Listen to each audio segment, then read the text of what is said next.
is QMX Foundations for your domestic machines. We're going to jump in and talk about your setup a little bit, okay? So for your setup, when you're putting your quilt on and you're getting ready to quilt, one thing that's really important is the side tension and measuring in the correct measurements so that you can quilt off the edges of your quilt, or it can accommodate the blocks that you're quilting.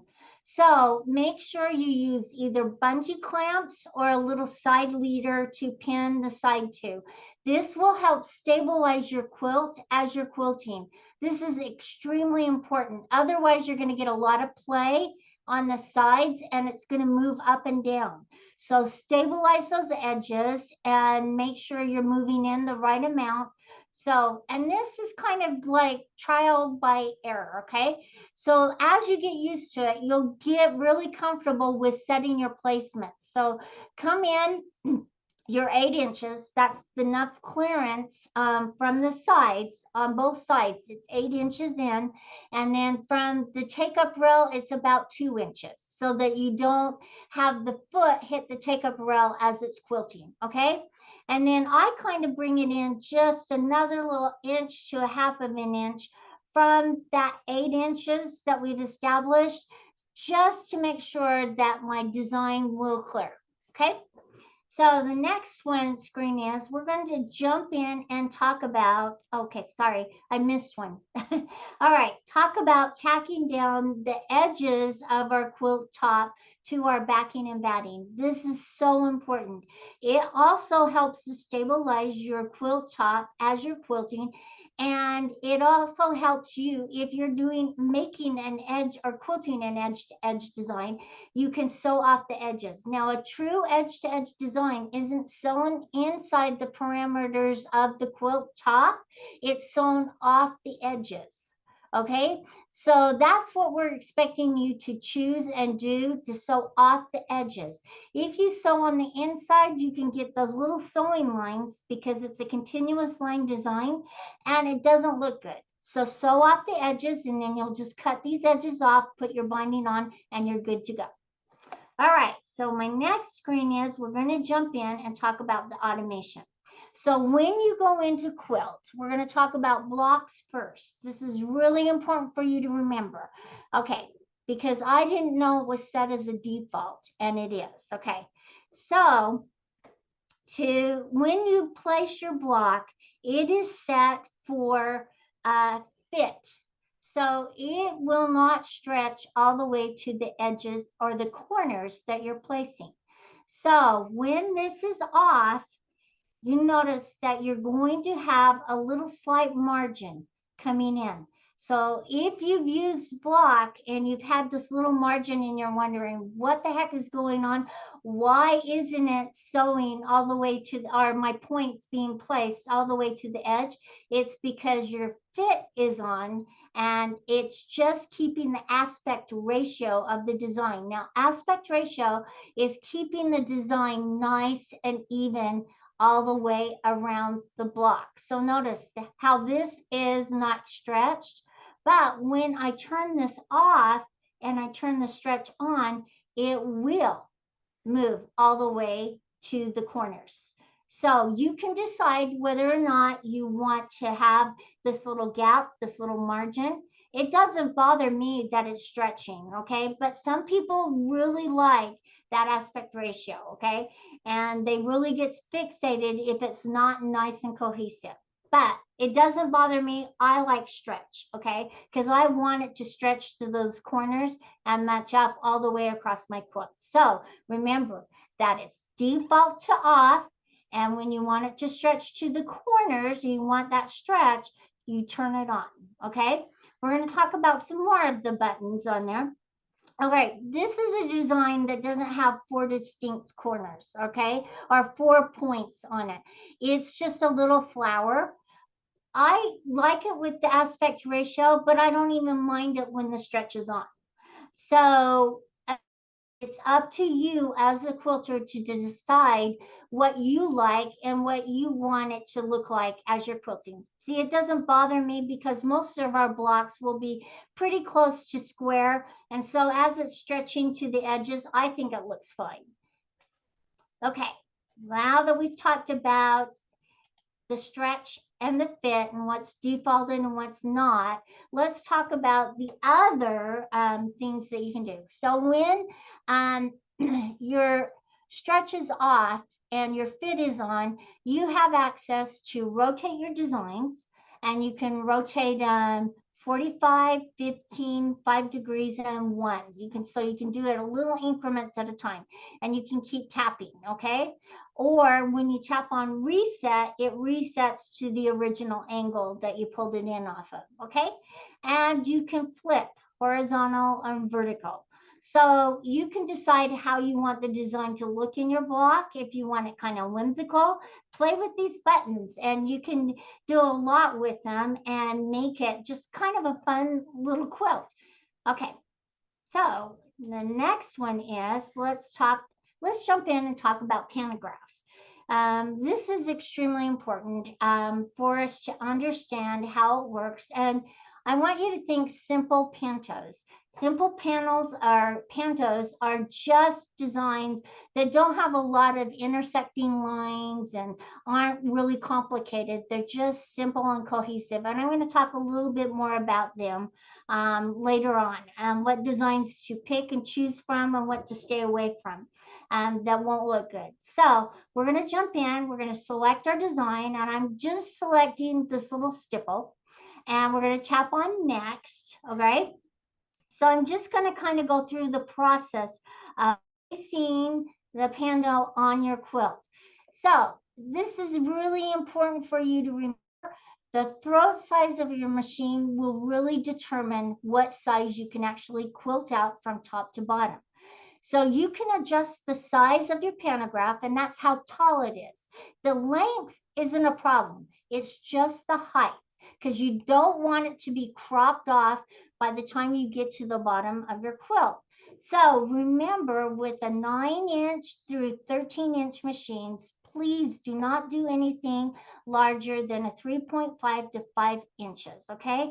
Now, on a 13-inch, you can maybe get away with a 6-inch design. That might be fine, but you'll learn to use your machine. These are just guidelines for you to be aware of. So as you're setting your design from top to bottom, make sure that the design will fit. And that's just the height. The width is not what we're worried about, okay? So you can use the plus or the minus, or you can just tap on this little window here with where it says number 4, and you can type in the height that you want, okay? So now that we've talked about that, let's go into this one. So notice I have my little quilt top here because I thought it'd be easier to show you in my little PowerPoint, and then I'll show you some videos of the whole process, okay? So what we're going to do is sew out our first row first, okay? And then we're going to measure. And then I'll talk about a little bit about how to set your measurements correctly and your marks to quilt continuously all the way down. So it looks like you just quilted the whole quilt not in sections. So when you're going to move your machine to the left edge, off the edge onto the batting, that's why you're going to make your batting and your backing wider and longer so it accommodates these settings. So we're going to go off about maybe 2 inches off to the side and place our first placement. So that's the left side. And notice how I have it sewing up and off past my stitching and tacking down marks. Then I'm going to move it across. Okay, remember, we don't want to go all the way across till we hit that side. Okay, we want to make sure that we're coming in 8 inches or maybe less. And it will fill in how many complete designs that it can quilt when you place the right edge. Okay, so sometimes it might be a little shorter because it can't fit a whole design in there. And so it will let you know if it can't. Okay, and then you just going to shift it and continue sewing across your quilt.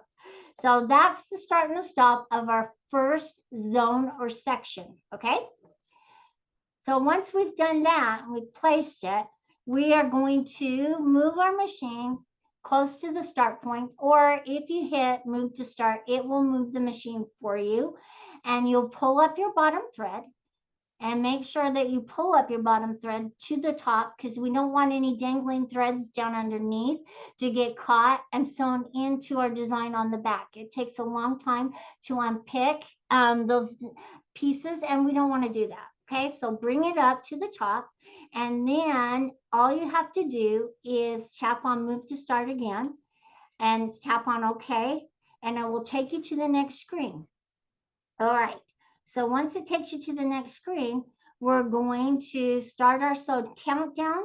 It will start the sewed countdown.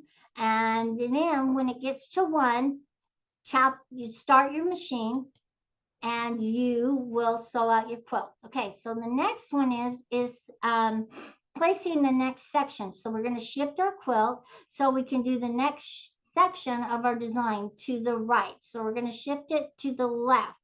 Okay, and then we're going to where it stopped, where it started stitching, that's where we want it to start stitching. Okay, and then that's our first placement, and then we're going to pull it off the edge of our quilt and place the right side. And that's how you're going to finish quilting up the rest of the design on your quilt. Not that hard, easy peasy, and really easy to do. Okay, so next, then you'll tap on move to start. It'll move to the start point, and then you'll continue on just like you did with originally quilting out the design. Okay, so then you'll sew it out, and then you'll have the next section of your quilt done. Okay, now I want to jump in and quickly talk about the repair tools, because they work really, really well for your quilting. So if you have to stop your machine, tap on pause first on the screen, okay? Don't stop your machine first, tap on pause. So it will stop on the design and then stop your machine, okay? But if you do, there's workarounds around it, either or. And so if the thread breaks, tap on pause, stop your machine really quick, and then rethread it. Then you're just going to use the repair tools right here. And then I like to move my machine close to where it broke and then tap on closest stitch, okay? I like to use closest stitch because it helps me realign to that stitch that I moved it back to. Now, I'm going to talk to you about all the other buttons on here. So we've got closest stitch, that's when you've moved it. Then last stitch. Last stitch is the last stitch that it actually stitched. Even if the thread broke and you haven't paused your machine, it's still stitching. So it will go to that last stitch. The backwards and forwards, it takes you backwards and forwards. I gotta move that, they moved that button, okay? Takes you backwards and forwards on your stitching path. So you can realign, and then if you're using backward and forward, you'll tap on go to stitch, okay? And so once you've done that, it will take you to that stitch that you've gone backwards and forwards on, okay? So you've got closest stitch, which is where you have your machine. The stitch that it's closest to along your design path is where it's going to lock on. The last stitch is actually the last stitch that it actually stitched, even though it may not be threaded. The backward and forwards is, if it's locked on to the path, it'll take you forward stitches or backward stitches. And then you'll tap on go to stitch, okay? And then it will lock onto that stitch, how many stitches you went backwards or forwards. Okay, so a little hint, if you need to identify where you are along the path, use your hand wheel to adjust the needle closer to the stitching. That way you can help identify exactly where you're at on the stitching path. All right, so now I have a few little videos for you to see, and this one is one we're pretending that our thread broke, so we tap pause first, okay? So now we're still on the stitching path that we need to be on. You can go into show repair tools, okay? And then you can use all the repair tools that you need to change your bobbin, fix your thread, everything. And I'll go to the last stitch or the closest stitch. So if I was right there, I could tap on last or closest because that was the last stitch, or the closest stitch. And you can take it back and forwards. So notice how it's pretty cool. Okay, you can pull up your threads and start your repair countdown and start quilting again. All right, so you'll notice that Jerry, when she did her repair pattern, you can't even tell that she repaired it. And this is a picture of it to the right of my little video. And so it's pretty cool and very easy to use once you get familiar with it. So just try it out. Tap on pause, pretend like your thread broke so that you can get familiar with how the machine's going to react when you're quilting. Okay, so the next section is I want to talk to you about marking your quilt all the way down, okay? So we have found as we're testing and as we're marking, if you measure the height of your design or the height that you put in. So remember, I put in 4 inches tall, okay? So we're going to measure down from where it starts sewing 4 inches to place our next section, our next row. So notice that this one has a little stopping point right here on the edge. I also make a little mark. Now you can use tape or you could use chalk because you don't want to literally make a pin mark right here. You just want a mark that's going to disappear in the middle of your quilt. Now the edges are a different story. Use a Sharpie or whatever you want because you're sewing off the edges. But this one in the middle, this one I kept here because I want to be able to move my machine and keep it aligned top to bottom, side to side, so that it's evenly sewing all the way across. So as my needle is moving across this way to this way, I can place it more readily and easily all the way down. So make sure you're making these marks. They're not only going to help you line up, but they're also going to help you as you're sewing all the way down and across your quilt to keep it in alignment. And so, yeah, it'll make it a much better experience. So remember that rule of thumb, just measure however tall you have the design, that height down to the next section as you're quilting. And that's where you'll start. This is where you'll stop, but actually you'll go as far out as you need it. So you'll have several little marks on here as you're quilting. So Jerry's going to jump in and show you, okay? So have one here where she's marking the edge. And she used a little piece of tape, you guys, okay? See, there's a little piece of tape right here. So she's not actually using the Sharpie.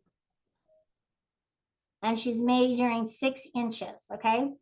And then this right here is showing you. Gonna move to start point. Moving to the start point.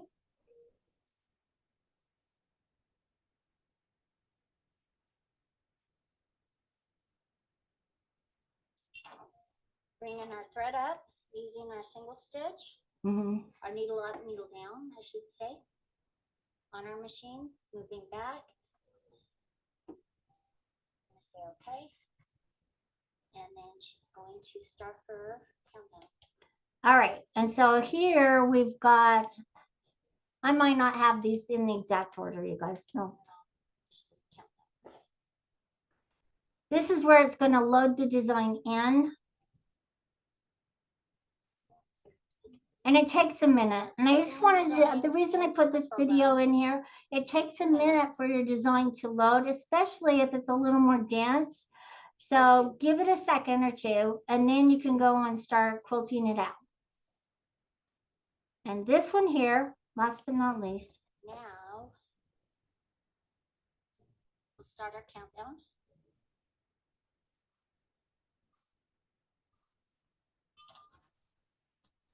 Yeah, she started the machine. before the countdown was finished. I want you to notice how it's not moving. That side's not moving because of how she has her side tension. So it's really important for your side tension to be in place. Okay. So, okay, we're going to jump into designs, you guys, because I don't want you going out and purchasing all these intricate, really elaborate designs. This automation was made for simple pantos and simple blocks, not complicated ones. Just keep it simple and remember that, okay? So when you go into your design library, that's when you can go to the store, okay? And if you are already logged in, it will take you to the design store. And then you can go on pick and choose whatever extra designs that you want to pick and choose. And that's why I wanted to do this little section here, is so that you guys would know which ones to pick and choose that you'll have the best quilting results. Okay, so if you'll notice that when I pick my design, okay, it takes me to another page. When you hit the back button, it'll take you back to the design library. So right here, where it says design store, it takes you back to the page that you're on. So make sure you're not doing that over and over and over again, because you'll always end up back into the design store. I made that mistake. Okay, so pick your design that you want, and then hit, when you come back in, you refresh, and then it will load in. And these are all the little designs that I picked to load in. Okay, so it's not hard to do. Just remember to tap on refresh and it will load all those fun designs because you're connected. So stay connected to your Wi-Fi and just keep it on. All right, so let's talk designs here. Okay, so what I'm going to talk to you about, this is a design that would be really hard to place all the way across your quilt, okay? Because it'll be lined up and you'd want a little margin. Now, I'm not saying that you can't do it, it's just going to take a lot more work, okay? So these nested designs are designs that I'd really like for you to stay away from, if you can, because you'll notice it'll be really hard for you to align. All right, this little shamrock, it'd be okay. The spiral, okay. This one is down, so all the way across, just measure the height. These three, okay. Now, the little daisy, that'd be okay, the penguin. But remember that as you're quilting these out, these will all be lined up in a row. So if that's what you want and the design that you want all the way across and down, cool. It'll look really cute. Now, this little otter design, adorable design, and the turkey. However, they're a little busier. And you'll notice that I just want you to think about the height of your design. So if you have a smaller machine and you're quilting them out at 3.5 to 2 inches or less, it's going to look really kind of messy because they're going to be all squished in there and you're not going to be able to see the cute little design. So try to stay away from something that is really, really busy and pick something simpler. Like this little fish, it'd be okay. It's a little simpler and not as detailed as the turkey and the otter. Now, I'm not saying that you can't do it. So if you have a longer arm machine and you can do a taller pantograph, go ahead and pick them. All right, so this would be good. These up downs, not so good because they're up and down, up and down. And so you'd have to figure out, make sure your placements are exact and even all the way across. Now, I'm not saying that you can't do them, but I'm saying that it'll be easier to find something to pick and choose. So I wanted to show you this one, a great design, okay? Because it's nice and kind of square all the way across, and I'll give you some movement all the way across. Okay, these block designs, okay, this is an edge-to-edge design, but see how detailed it is? So the smaller it is, the messier it's going to look. Okay, these two blocks, they'd probably be okay in a 3-inch design, but the smaller it is, the messier it's going to look. So think about that. The strawberries, a great design to pick and choose. These little stars, great. All right. This little shell and stars and starfish, a good one. This one right here, also a good one. So be careful. This little snowflake with the spiral, that'd be a good one too. This one right here with the nested, not so much. And then my last page is, okay, if you're having struggling and you want a good continuous line, border to border designs will work. Just remember to just keep them with less detail and they'll work really, really well. Okay, this would be a border to border design because it's more like a block design. All right, so let's jump in, quickly ask the questions that you probably have. And that's kind of our lesson today. I hope you were able to learn a lot. Okay, so you can stop me from sharing and let's answer some of those questions. All right. I don't have anything else to share, so we can leave that up there. So some of the questions we had, Karla, was you're talking about designs and picking designs. How do they put a design in there that's not necessarily from our design store? That's why I told you to pick and choose border to border designs. Those are, if you will, if you go to, let's say, like Ambrite, and you put in border to border designs or pick those designs, you can pick and choose a bunch of them. Just make them a little more simple, okay? She has a bunch of wonderful ones, okay? Okay, I think they're asking about like what's the process of downloading a different design Oh, choose into and pick and QMX. choose QLI or CQP as the file format, okay? And that way you can download them into, make them into an SVG. Well, Jerry, you need to answer that, okay? Actually, if you put them in like my designs in the design store, the Yeah, but designs. they're talking about on another website. So say they go Right. to So you download them. You can actually pull them from. You can okay. I have to think this through. It's been a little You while. upload it to your We design store. upload it. Yeah, you just upload it into your designs in the design store. You just browse your computer and find it from there and put it in.